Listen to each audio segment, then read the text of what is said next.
전쟁의 아픔이 아물기도 전이었던 1960년대.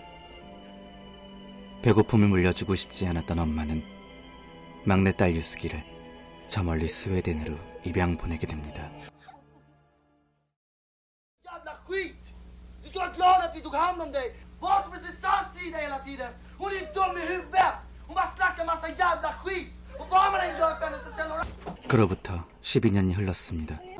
Jag hatar dig jävla Susanne! Man bryr sig om henne hela tiden! Jag vet att han tycker mer om henne, han tycker om både mig och dig! 그저 행복할 줄만 알았던 수잔이었는데요. Sitter du där och glor för? Försvinn ut härifrån! Varför pratar du inte med din egen son istället för att sitta här och pyssla med den där jävla skitungen? Du bara skyddar henne hela tiden. Den jävla Susanne!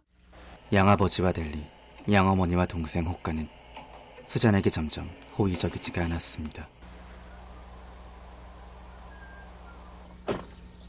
Susanne, jag skjutsar dig till skolan idag. 양아버지의 차를 얻어 타는 것마저 수잔은 양어머니의 눈치를 봐야만 했죠. 사랑 한번 받아보지 못한 수잔의 마음속엔 먹구름이 갤 날이 없었습니다. Var kommer du ifrån? Kina? Eller Japan kanske? Nej men var du så ledsen ut? Vänta! Ah! Jag kommer aldrig att släppa dig om du inte tar emot det. Ja, men...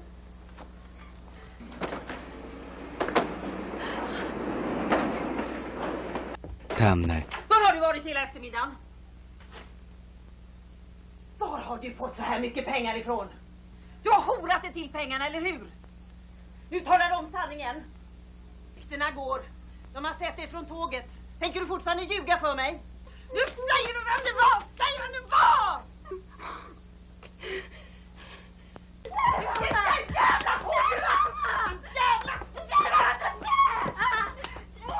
날이 갈수록 수잔은 눈물로 밤을 지새웁니다. Varför får jag inte tvätta mig? Men titta här, du får den här botten som timmar. Och ändå... Ja, du får fan så här.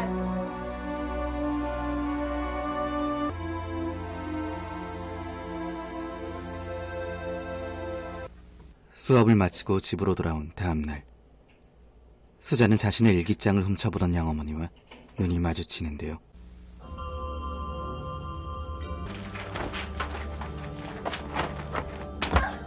Din otacksamma jävel! Din jävla lilla skit! Du har alltid varit elak! Här har du en kniv. Stick den i mig! Jag behöver redan från början, jag avskyr så... 얼마나 맞았는지 수잔이 정신을 차렸을 땐 이미 저녁이 한참 지난 후였습니다. Susanne! Jag fattar ingenting och dörren har varit låst skitlänge nu. 내 편이라곤 하나 없는 세상 속에서 도저히 버틸 수가 없어 손목을 그었던 수잔. 그녀에겐 불행 중 다행인지 목숨을 건질 수가 있었습니다. Om alla som har blivit tillrättavisade av sina föräldrar skulle försöka ta livet av sig, då skulle det inte finnas några människor kvar här. 그리고 어느새 수잔은 18살이 되었습니다. Tror att du får några pengar om du flyttar? Ja, gör du det ändå? Ja, men gör det då. Du kan gå med en gång, du behöver inte stanna här längre. Gå nu! Men du ska ju veta det, att när du lämnar det här huset så är det slut. Då tillhör du inte familjen längre. 드디어 양부모의 품을 떠나 독립하게 된 수잔.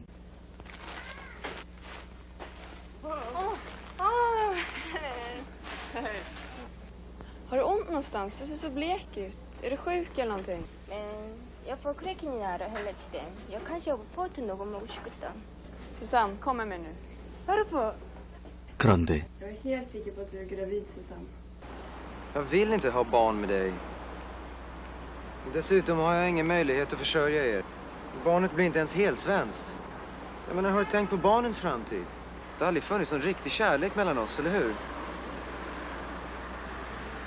Jag vet inte längre, men du får göra vad du vill. 수잔의 임신엔 책임질 의무가 없다면서 수잔의 남자친구는 이별을 통보하게 되죠. 시간이 흐르고 곧 출산을 앞두고 있던 어느 날이었습니다.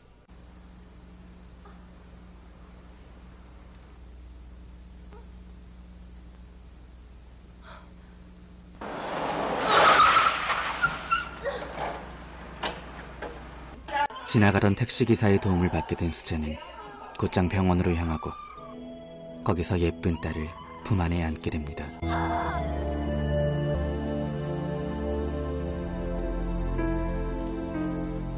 Det blev en jättesöt liten flicka.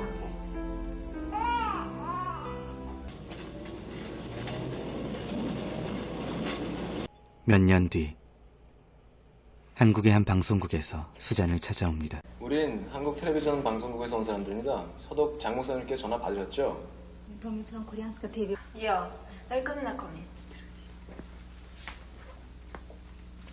말씀 들으셨겠지만 저희들은 한국의 입양아에 관한 특집 다큐멘터리를 제작하고 있습니다. De gör ett speciellt dokumentprogram om koreanska adoptivbarn. Han förstår det. Men det här programmet är ett bra tillfälle. De får full förståelse som adoptivbarn. De vill gärna ha din hjälp. Skulle du vilja träffa din biologiska mamma någon gång? Det har jag alltid velat. Min familj, ja det har jag också gjort. Så skulle jag fråga henne. Varför hon skickade på mig. Så långt bort. Den här sången ledde jag med från Västerjärn.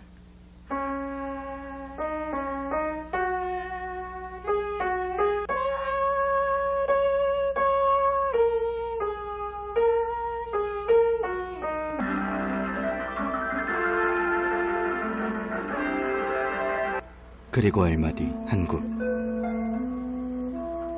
2천만 달러의 외화를 벌어들이고 있다라고 쓰고 있다. 한국엔 아기 만드는 공장이 있는 것 같다. 어디서 그렇게 많은 아기가 나오는 걸? 느낌을 지울 수 없기 때문에 분노 같은 걸 느낍니다. 얼마 전 스웨덴을 찾아 진행되었던 수잔의 인터뷰가 한국 방송에 흘러나오게 되는데요. 마침 유숙의 어머니가 수잔의 인터뷰를 보고 있었죠. Så ska jag fråga henne. 그때였습니다.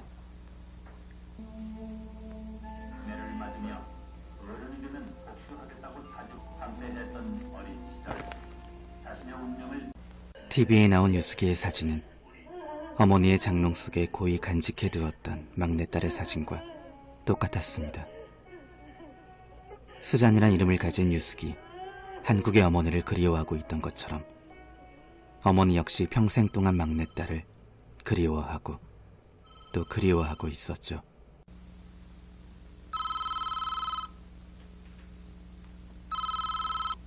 Something? Yeah. I'm calling from Seoul, Korea. Can you imagine? I have found your biological mother. 그렇게 어머니는 가슴에 묻어둔 채 단 한 번도 잊을 수 없었던 막내딸을, 그리고 어느새 한 아이의 엄마가 된 수자는 진짜 어머니를 만날 준비를 하게 됩니다.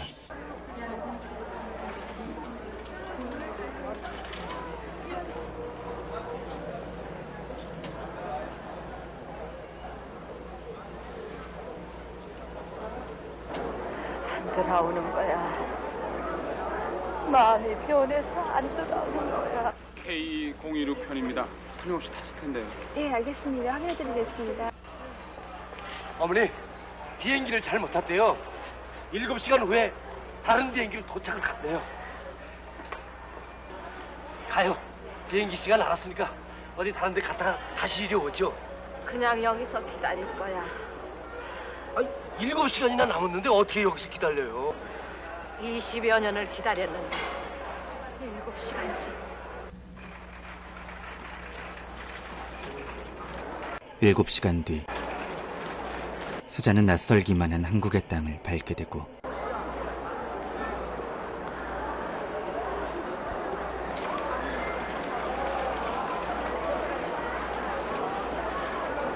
그때 수자는 엄마는 훌쩍 커버린 유스기를 보며 단번에 서로를 알아보게 됩니다.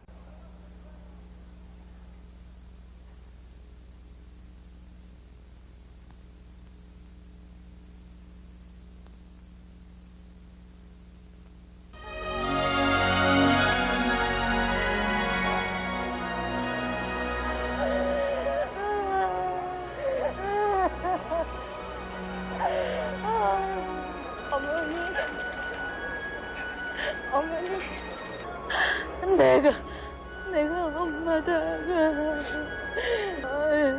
내게 여자고 났대. 그런데 내가 잘못했어.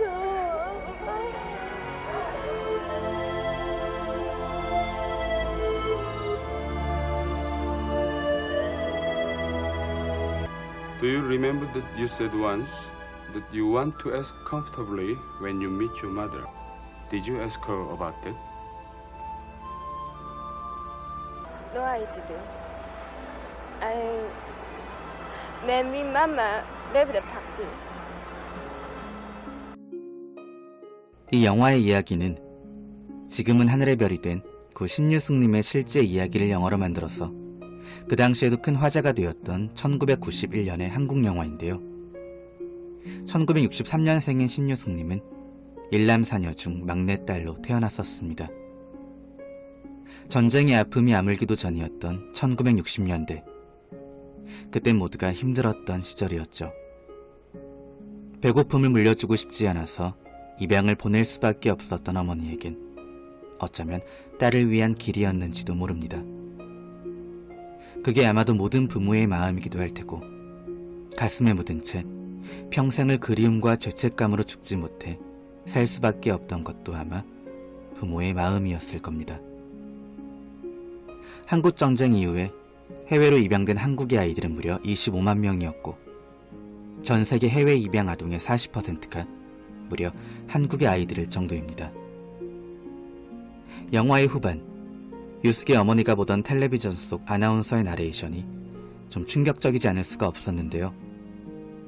한국은 아기를 만드는 공장이 있는 것 같다는 나레이션이었죠. 이렇듯 한국은 실제로 지난 65년 동안 가장 많은 아이들을 해외로 입양시킨 나라입니다. 외국의 논문에선 마치 단골 소재처럼 쓰일 정도라고도 합니다.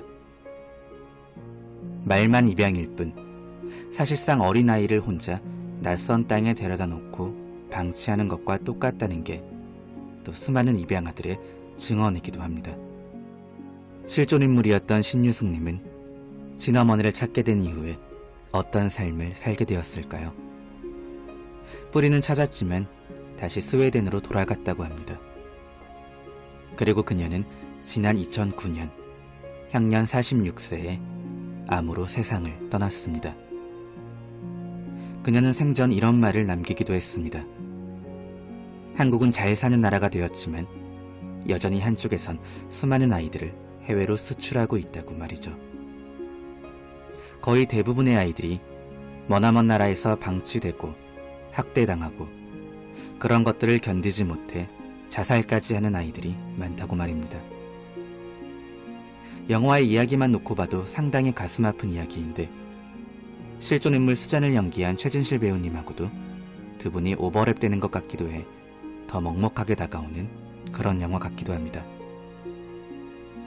이 영화, 제가 죽기 전에 꼭 봐야 할 한국 영화 중 하나이면서 명작으로 손꼽는 그런 작품이기도 합니다. 오늘의 영화, 수잔 브링크의 아리랑이었습니다.